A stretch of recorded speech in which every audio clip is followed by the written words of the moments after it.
This week on The Keyframe, the latest Pixar movie is announced.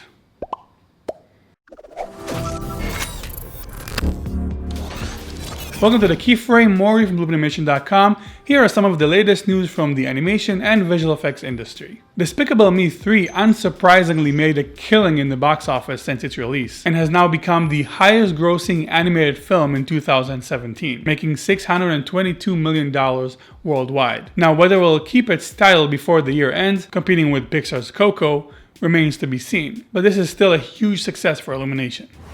A quick Tasteful update.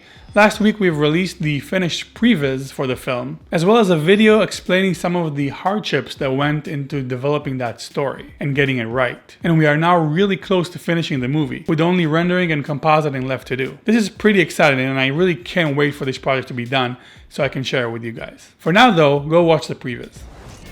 Among the many announcements made at D23, the huge Disney Expo that took place last week, the more surprising one was that John Lasseter is stepping down as the director of Toy Story 4 and letting John Cooley take the reins. Cooley started off as an intern at Pixar over a decade ago and also directed the short Riley's First Date. This was a bit of unexpected news, though it makes complete sense. Lasseter is overseeing 3 studios, which are working on 24 different films. This is not a job you can do well if you're also directing a big budget Hollywood film. It's just not practical. But it still must have been a tough decision for Lasseter, who I'm sure was excited to get back to the world he created.